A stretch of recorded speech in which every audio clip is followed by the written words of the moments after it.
Melalui mimbar ini akan saya sapa. Shalom Bapak Ibu. Shalom Bapak Ibu. Semangat, antusias ya. Siang-siang hari ini biasanya udah mulai agak-agak beleret-beleret gitu ya. Udah mulai 10-15 watt. Tapi saya percaya saat saya hadir di sini saya boleh meng-charger lagi, ngecas lagi. Bukan ngecas ngiler ya, tapi saya ngecas lagi Bapak Ibu dan Saudara. Sehingga Bapak Ibu Saudara boleh semangat lagi. Kalau saya katakan semangat, Bapak Ibu boleh saut antusias, semangat. Haleluya, kalau kayak gini saya lebih semangat lagi. Oke Bapak Ibu, kita hari ini akan belajar bersama-sama. Dan terlebih Bapak Ibu dan Saudara tidak melihat kehadiran Bapak Gembala dan Ibu Gembala tempat ini. Karena beliau sekarang ada di Tangerang, ada keperluan keluarga yang tidak bisa ditinggalkan. Sehingga kami pengerja yang akan melayani dalam ibadah pagi, siang, dan sore. Dan ibadah pagi dan siang, tadi pagi sudah dilayani oleh saya, pendeta pembantu Yonatan Gagah Permadi.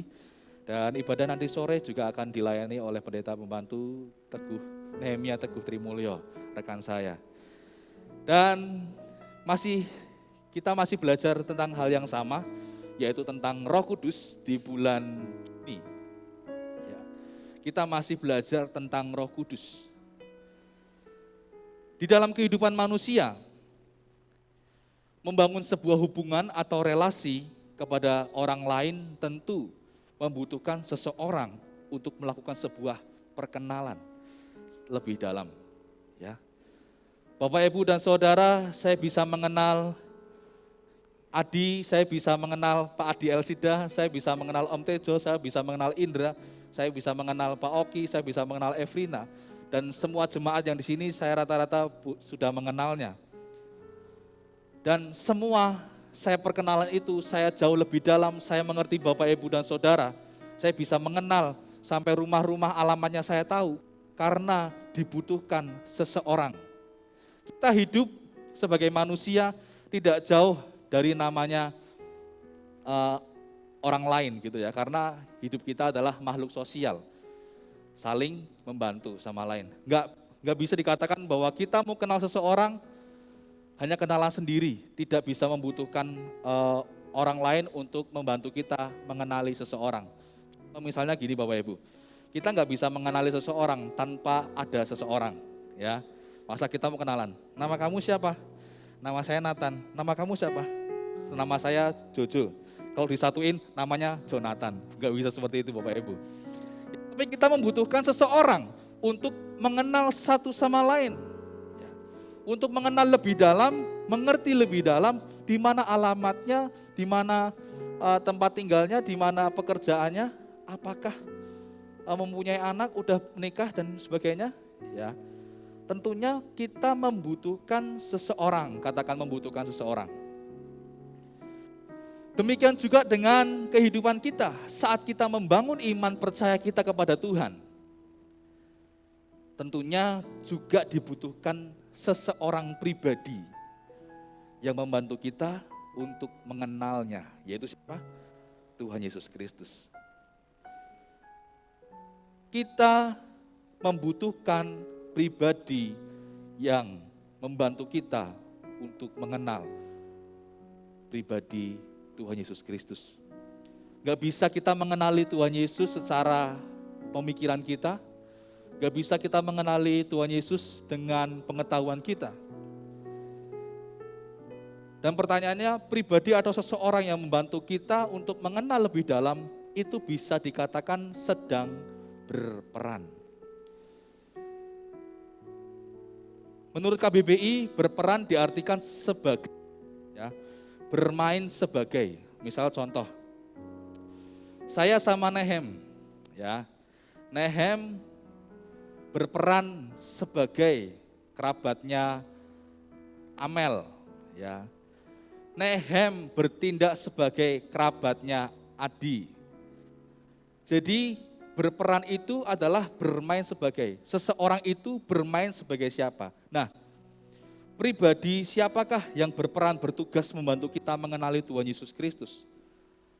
Yang pertama, bukan yang pertama, tapi memang yang terutama yaitu adalah pribadi Roh Kudus. Yang setuju katakan amin. Pribadi Roh Kuduslah yang membantu kita sebagai perantara kita mengenal Allah. Sebagai perantara untuk kita mengenal siapa Tuhan Yesus Kristus. Dialah pribadi yang menolong kita, membantu kita dalam mengenali Tuhan Yesus Kristus. Sehingga kita bisa memiliki iman yang kuat. Kenapa kok kita bisa percaya sama Tuhan Yesus Kristus? Kenapa kok kita bisa taat melakukan perintah-perintahnya? Kenapa kok kita bisa melakukannya dengan segenap hati kita, tanpa keraguan, tanpa kekhawatiran, tanpa ketakutan sedikit pun? Karena kita mempunyai iman di dalam Tuhan. Karena siapa? Karena Roh Kudus yang memberi perantara untuk kita boleh mengenali siapa pribadi Tuhan Yesus Kristus. Nah, siang hari ini kita akan belajar bersama-sama tentang beberapa peran dan tugas Roh Kudus dalam kehidupan secara sederhana. Katakan sederhana. Kalau sederhana berarti cepat apa lama? Bapak Ibu, saya tawarkan request nih. Mau khotbah cepat atau lama? Lama, puji Tuhan. Semoga Roh Kudus boleh berkarya lebih sehingga khotbahnya 1 jam. Bapak Ibu, saya menyiapkannya sederhana. Tapi kalau ada yang lengkap, nanti Roh Kudus biar berkarya tersendiri. Kalau kita mencari di online atau mencari di dalam internet, peran dan tugas Roh Kudus, kita bisa menemui banyak peran, banyak tugas yang didapatkan di dalam internet. Ada 27 peran tugas Roh Kudus, ada 21 peran tugas dan Roh Kudus. Tetapi di sini saya hanya menyampaikan 3 saja. Katakan 3 saja. Jangan lama-lama. Ya. Mari kita akan belajar bersama-sama, kita akan buka Alkitab kita di Kisah Para Rasul 16 ayat yang ke-6. LCD boleh bantu saya untuk boleh membukakan Alkitab. Bagi Bapak, Ibu, dan Saudara yang membawa Alkitab, boleh dibuka secara konvensional, dibuka lebih lagi, supaya kita lebih mengerti. Tapi yang tidak membawa, silahkan melihat di LCD. Kisah Para Rasul 16 ayat yang ke-6. Demikian bunyi Tuhan. Mereka melintasi tanah Frigia dan tanah Galatia. Mereka ini siapa? Paulus dan Silas. Ya. Mereka melintasi tanah Frigia dan tanah Galatia karena Roh Kudus mencegah mereka untuk memberitakan Injil di Asia.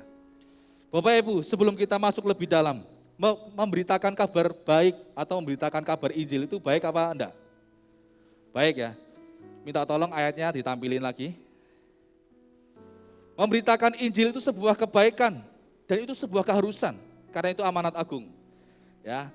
Mereka melintasi tanah Frigia dan tanah Galatia. Tapi di situ dikatakan karena Roh Kudus mencegah mereka untuk memberitakan Injil di Asia. Ketika saya mendalami hal ini, saya meringkasnya secara sederhana, yaitu dalam perjalanan Paulus dan Silas memberitakan Injil, mereka dilarang atau dicegah Roh Kudus untuk memberitakan Injil di tanah Frigia dan Galatia. Mengapa demikian? Bukankah saat memberitakan Injil itu sebuah hal yang baik?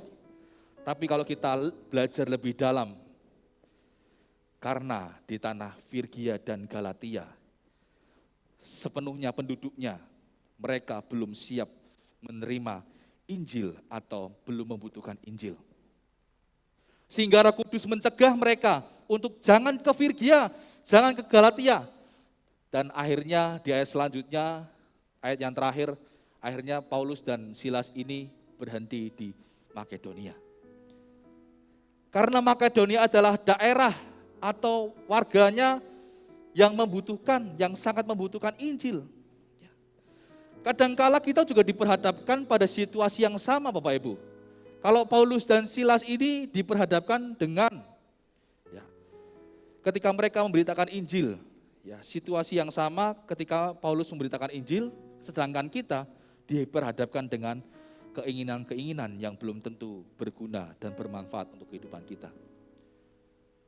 Roh Kudus lebih mengerti tempat mana, daerah mana yang membutuhkan firman Tuhan. Tempat mana, daerah mana yang membutuhkan Injil. Memang kita percaya bahwa Injil itu tidak akan berlalu dengan sia-sia, amin. Tapi yang lebih membutuhkan itu yang di mana? Keinginan Paulus, mungkin dia mengatakan, yuk Silas kita ke Firgia dan Galatia. Tetapi Roh Kudus, tidak, kamu ke Makedonia. Dan poin yang pertama tentang peran dan tugas Roh Kudus yang pertama yaitu adalah Roh Kudus yang adalah Sang Penasehat. Saya memberikan poin yang pertama ini adalah Roh Kudus yaitu Sang Penasehat.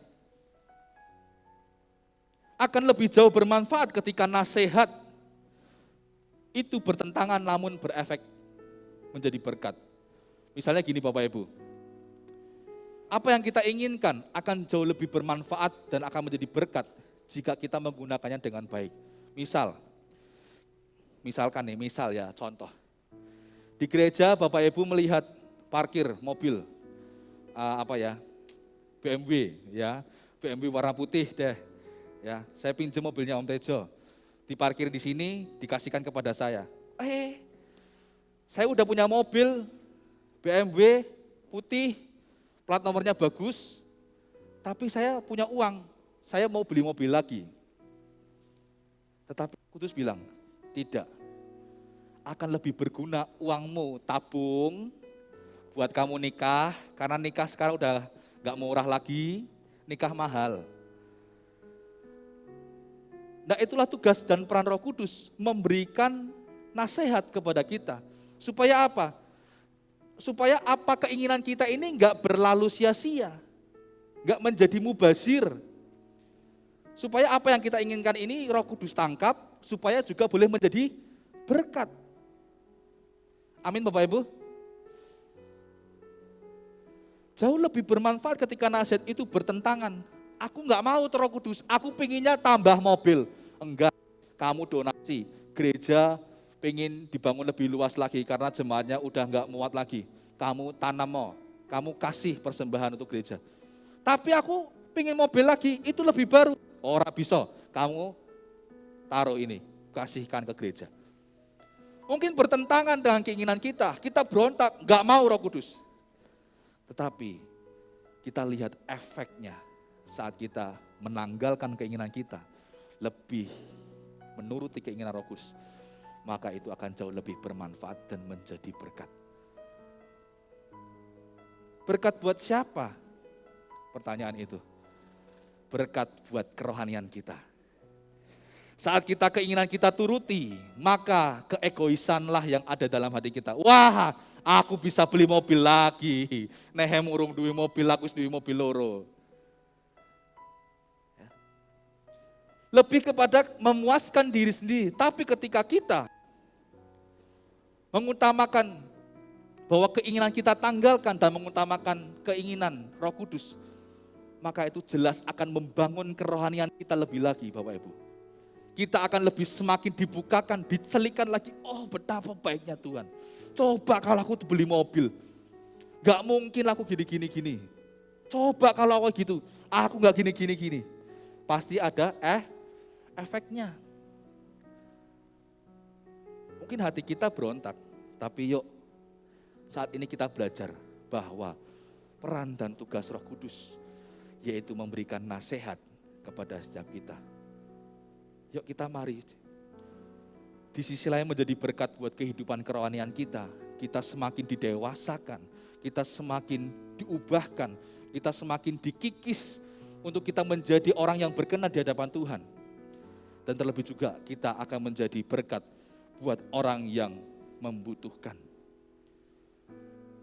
Mungkin hari ini kita makan, makannya kita muluk-muluk gitu ya banyak. Tapi coba kita lihat, alangkah baiknya kita pesan makanan secukupnya dan sisanya kita bagi ke orang lain. Jangan kita mesen makanan muluk-muluk tapi enggak habis. Ya. Alangkah baiknya kita makan secukupnya dan sisanya kita bagikan ke orang. Karena apa? Banyak yang lebih membutuhkan.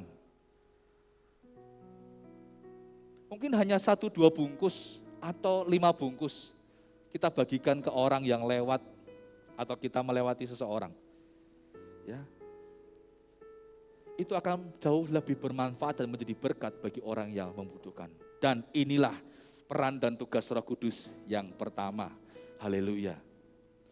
Poin pertama 10 menit, poin kedua 10 menit, poin ketiga 10 menit, selesai ibadah.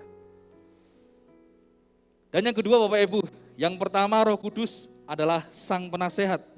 Dan yang kedua kita akan belajar dari kitab Yohanes. Yohanes 14 ayat yang ke-26. Yohanes 14 ayat yang ke-26.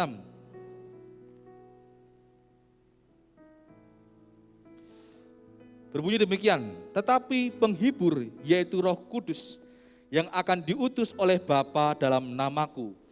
Dialah yang akan mengajarkan segala sesuatu kepadamu dan akan mengingatkan kamu akan semua yang telah kukatakan kepadamu. Poin yang kedua yaitu Roh Kudus adalah Sang Pengajar. Saya ulangi sekali lagi, Roh Kudus adalah Sang Pengajar. Dalam ayat ini, Tuhan Yesus bertanggung jawab atas apa atau tentang atas kekhawatiran yang mungkin belum kita pikirkan. Mungkin kita nggak berpikir apa-apa tentang ayat ini. Kok Tuhan Yesus khawatir? Yuk kita belajar bersama-sama. Di sini dikatakan bahwa tetapi penghibur yaitu Roh Kudus yang akan diutus oleh Bapa dalam namaku, dialah yang akan mengajarkan segala sesuatu kepadamu dan akan mengingatkan kamu akan semua yang telah kukatakan kepadamu. Tentang apa? Tentang kekhawatiran apa yang Yesus pikirkan? Mungkin kita belum terpikir, tapi Tuhan Yesus sudah memikirkan dulu, yaitu tentang ajaran. Kita tahu bahwa saat Tuhan Yesus ke surga,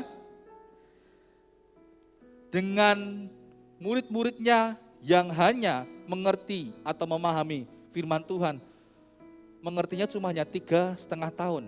Bapak Ibu, saat saya belajar, saat saya sekolah di SMP, SMA selama 6 tahun, SMP 3 tahun, SMA 6 tahun.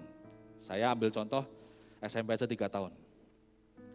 Saat saya belajar di SMP selama 3 tahun, tidak semuanya pelajaran SMP saya pahami. Hanya dari 100% mungkin saya memahami 30% dari pelajaran materi yang di SMP ajarkan. Dan itulah yang menjadi kekhawatiran Tuhan Yesus. Aku ini baru eksis 3,5 tahun. Lah bagaimana dengan murid-muridku? Tuhan menuliskan pesan-pesan di kitab ini banyak banget. Dan itulah yang menjadi kekhawatiran. Ya, apa yang Yesus meninggalkan mereka dengan kecakapan dan pemahaman yang begitu sedikit ya, kepada murid-muridnya, apa yang akan terjadi kepada mereka. Apa yang akan terjadi kepada mereka ketika Tuhan Yesus naik, tapi pemahamannya masih dangkal, pemahamannya masih sedikit. Saya katakan bahwa saat itu mungkin kalau Tuhan gak mengirimkan Roh Kudus, murid-murid akan kembali kepada rutinitas kegiatan mereka masing-masing. Ada yang menjala ikan, ada yang menjadi pemungut cukai, ada pekerjaan yang lainnya yang dia kerjakan. Dia tidak akan memberitakan ke Asia kecil sampai mati, syahid murid-muridnya Tuhan Yesus Kristus. Tetapi di sini Tuhan bertanggung jawab, katakan bertanggung jawab. Tetapi penghibur yaitu Roh Kudus yang diutus oleh Bapa dalam namaku, dialah yang akan mengajar dan mengingatkan kamu akan semua yang telah kukatakan kepadamu. Tuhan berbicara, Roh itulah yang akan mengajar mereka dan menjadi guru atas mereka. Roh Kudus akan mengajarkan tentang hal-hal yang baik, yang perlu mereka ketahui, baik untuk diri sendiri maupun orang lain. Karena orang yang akan mengajar, lebih dahulu harus diajar oleh Allah. Sebelum dia menjadi saksi Allah, dia harus diajar dulu oleh Allah. Enggak ada namanya mati syahid ketika dia belum diajar. Masa mati syahid konyol gitu ya. Percaya Yesus, nanti selamat, mati dibunuh dengan sia-sia. Enggak berpengetahuan apa-apa. Tetapi Yesus menjanjikan Roh Kudus bertanggung jawab. Mengirimkan Roh Kudus menjadi pengajar dan mengingatkan kita di dunia ini.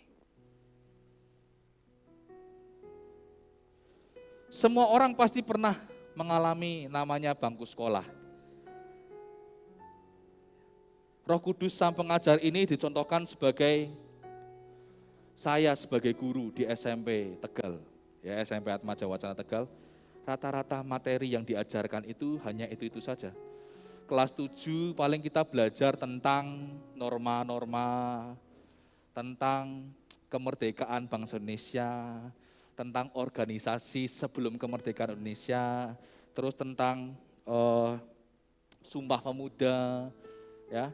Itu paling yang akan diajarkan. Nah, saat murid-murid itu kelas 7 naik ke kelas 8, maka ada murid baru kelas 7.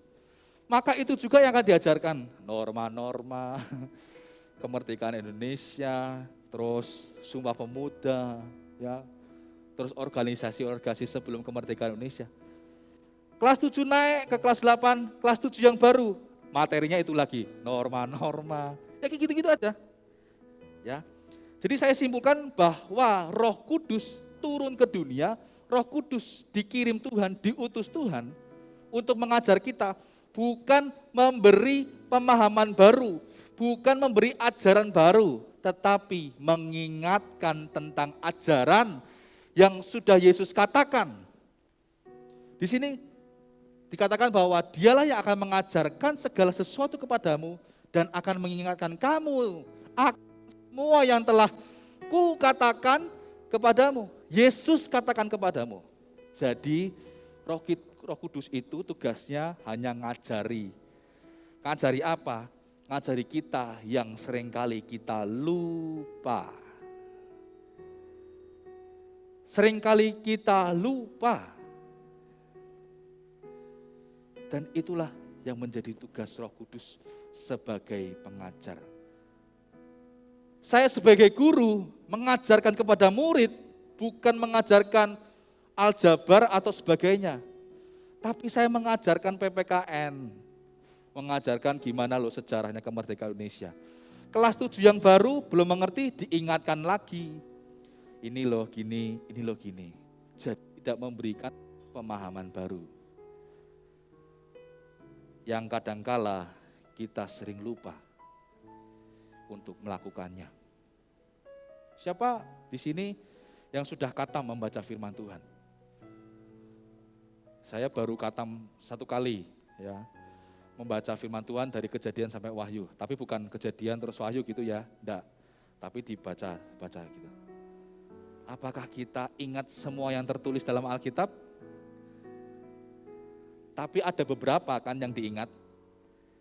Dan yang seringkali yang diajarkan Roh Kudus adalah sesuatu yang pernah kita ketahui tapi kita lupa. Contoh, kasihilah musuhmu. Oh iya, Nehem pernah menyakiti aku ya. Gak pernah ngasih uang jajan ke aku, kecewa aku. Motornya dia lebih bagus daripada aku. Roh Kudus ngomong, ampunilah, ya, ampunilah, berkatilah musuhmu. Oh iya Tuhan, diingatkan lagi. Karena apa? Lupa. Dan itulah yang menjadi tugas Roh Kudus, yang adalah Sang Pengajar. Bapak, Ibu, dan Saudara, dari hal ini saya mengambil sebuah poin penting bahwa seringkali manusia tidak menyerap dengan baik dengan apa yang menjadi ajaran yang Tuhan sudah berikan kepada setiap kita. Kalau ditanyain, kita tahu, kita ngelotok firman Tuhan, tapi kalau dilakukan secara kehidupan, seringkali kita lebih banyak nonsen, nggak pernah dilakukan. Hanya untuk nyindir, dan nyindir. Pernah kita menyindir diri kita sendiri? Ora pernah. Firman Tuhan ini berkata, misalnya, ampunilah musuhmu. Wah, kayak gue Nehem, sing pernah kecewa sama aku. Padahal akunya juga pernah kecewa sama Nehem. Dan itulah menjadi tugas dan peran Roh Kudus sebagai Sang Pengajar. Dan poin yang terakhir, Bapak Ibu, haleluya. Poin yang ketiga, kita akan membaca bersama-sama di Yohanes 16 ayat yang ke-13. Yohanes 16 ayat yang ke-13, demikian bunyi firman Tuhan. Tetapi apabila ia datang, yaitu roh kebenaran, ia akan memimpin kamu ke dalam seluruh kebenaran. Sebab ia akan berkata-kata dari dirinya sendiri, tetapi segala sesuatu yang didengarnya itulah yang akan dikatakannya. Dan ia akan memberitakan kepadamu hal-hal yang akan datang. Poin yang ketiga adalah Roh Kudus, sang penuntun, pemimpin, dan pembimbing. Poin yang pertama apa Bapak Ibu? Roh Kudus sang penasehat. Yang kedua Roh Kudus sang pengajar. Yang ketiga yaitu Roh Kudus sang penuntun, pemimpin, dan pembimbing. Pekerjaan Roh Kudus yang menginsafkan, kita kemarin sudah belajar bersama-sama, bukan saja ditujukan kepada orang yang belum selamat. Ya, di situ dikatakan ada ayatnya menginsafkan dunia. Tetapi Roh Kudus juga bekerja kepada orang percaya dan gereja. Orang percaya dan gereja. Kita percaya gereja itu siapa? Gereja itu kita. Ya. Gereja, eklesia, ya. Dipanggil untuk keluar memberitakan kebenaran firman. Ya.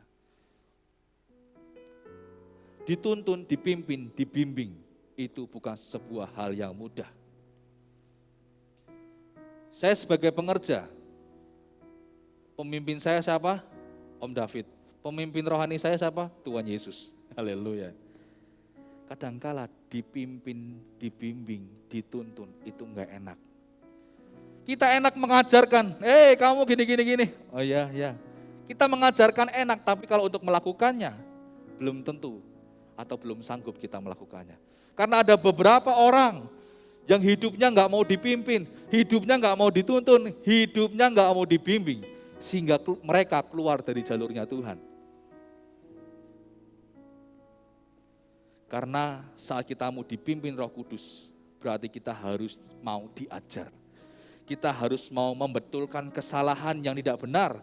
Kita harus memperbaiki sifat-sifat yang kurang baik, karakter yang belum berkenan di hadapan Tuhan, untuk menuntun kita kepada kebenaran.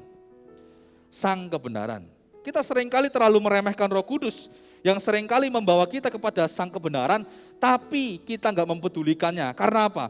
Kita merasa mampu, kita merasa sanggup dengan apa yang bisa kita lakukan sendiri tanpa bantuan Roh Kudus.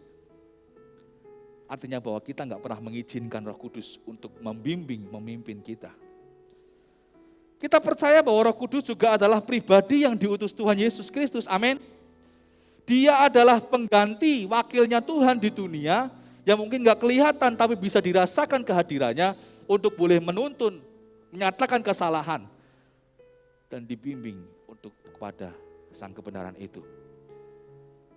Menuntun kita kepada hal-hal yang akan datang. Bapak Ibu, bagaimana kita mau tahu, Tuhan, apa tujuan Engkau membentuk aku? Aku akan memberikan kamu kesuksesan.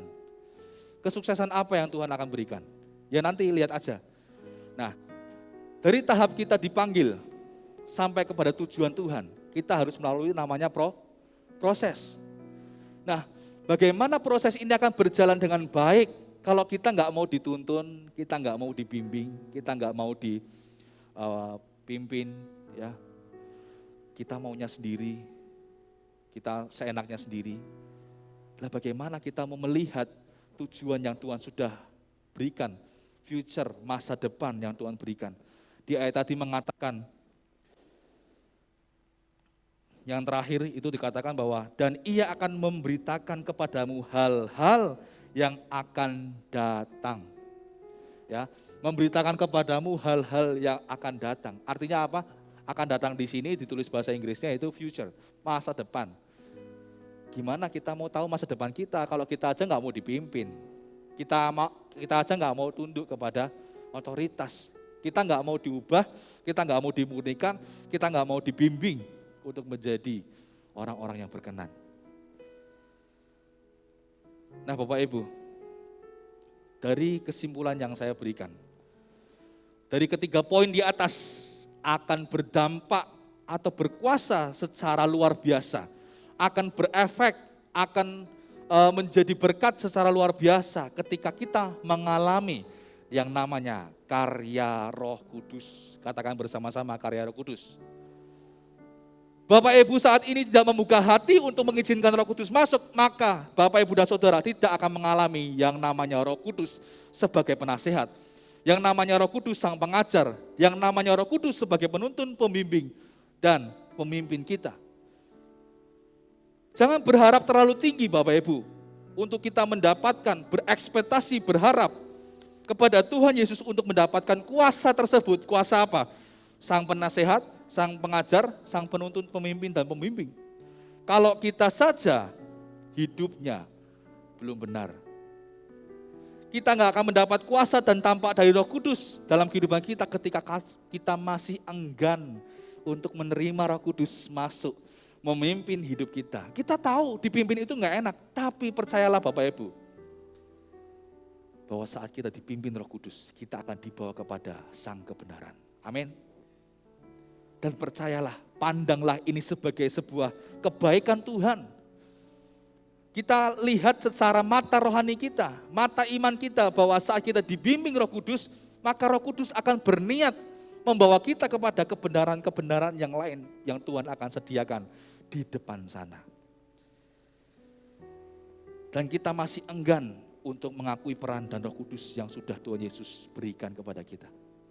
Kita percayai, kita mengimani Tuhan Yesus memberikan penghibur, yaitu Roh Kudus yang memimpin kita. Amin, amin. Tapi kita nggak mau dipimpin, kita nggak mau menerima nasihat Roh Kudus, kita nggak mau diajar Roh Kudus. Lah bagaimana kita mau menerima kuasa Roh Kudus? Dan itu yang menjadi saat ini menjadi PR besar. Itu yang menjadi kendala kita. Kenapa kok kita nggak maju-maju? Kenapa kita kok nggak mau berkembang di dalam iman? Karena ego kita yang terlalu keras. Tuhan memberikan free will kepada kita. Tapi free will itu bukan untuk dipermainkan, untuk memuaskan diri kita. Tuhan kadangkala membiarkan kita untuk memilih jalan, tetapi Tuhan mengirimkan Roh Kudus untuk mengingatkan, kamu udah belok kanan terlalu banyak, balik. Oh iya Tuhan, aku balik, lurus lagi. Kamu udah miring-miring, minum obat biar sembuh. Minum obat biar sembuh. Minum obatnya firman Tuhan, tobat maksudnya. Mari Bapak Ibu, dari siang hari ini, saya mengatakan sebuah kebenaran karena saya mengalami. Kita nggak akan menerima dampak Sang Roh Kudus itu jika kita nggak pernah mengalami yang namanya karya Roh Kudus. Roh Kudus adalah wakilnya Tuhan di dunia yang diberikan kepada kita. Lah bagaimana kita mau menikmati hadirat Tuhan yang Roh Kudus aja nggak dihargai, yang Roh Kudus aja nggak dianggap di dunia ini. Mari Bapak Ibu, saya mengajar untuk setiap kita boleh merubah mindset kita tentang Roh Kudus. Yang saat ini kita mulai enggan menerima kuasa Roh Kudus, yang saat ini kita masih menutup hati untuk Roh Kudus bekerja, mari saat ini kita buka hati untuk Roh Kudus bekerja. Amin untuk firman Tuhan pada siang hari ini. Tuhan Yesus memberkati kita semua.